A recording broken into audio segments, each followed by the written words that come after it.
Cyn hynny, roedd cyfle iddyn nhw gipio tlws arall heno yn rownd derfynol cwpan uwch gyngrau'r Merched Cymru, eto yn erbyn Caerdydd, gyda rheolwr y tîm cenedlaethol Gemma Granger yn gwylio. Dim ond unwaith mae'r elyrch wedi ildio drwy'r tymor yn y gyngrair, felly oedd hi'n dipyn o sioc pan ath Caerdydd ar y blaen, ergyd Catherine Walsh yn cael ei harbed gan Clare Skinner, ond Phoebe Poole yno i roi'r bêl yn y rhwyd. Gyda chi'n captain Cymru Laura McAllister hefyd yn gwylio, roedd Abertawe ar frys i daro nôl, a pan nath Stacey John Davies ddefnyddio ei sgiliau i greu bwlch, roedd angen arbediad gwych gan Charlotte Hastings i atal yr ergyd.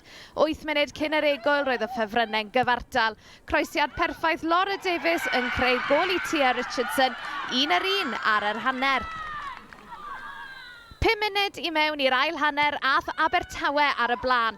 Ar ôl sgorio'r hat-trick dydd Sul, roedd na gol arall i Katie Hosford yn erbyn yr adargleision. Ac o fewn llai na 5 munud ath 2 yn 2. Dim digon o nerth ar bas Siobhan Walsh a Stacey John Davies yn rhagweld ac yn anrhwydo'n gampus. Gyda 19 munud yn weddill, dath Caerdydd yn agos at daro nôl, y bêl bron a chroesi'r llinell o gic gornel ac wedyn hawlio llawio, ond dim cic o'r smotyn a Caerdydd wedi ei cythruddo. Ond roedd hi'n beder i Abertawe gyda 10 munud ar ôl. Pas Hosford yn cael ei gwyro i lwybr Stacey John Davies, sgoriodd ei hael o'r noson mewn steil wrth i'r hael fachlyd ar obeithion Caerdydd. 4-1 oedd y sgôr terfynol ar elyrch yn codi cwpan cynta'r tymor gyda pherfformiad campus.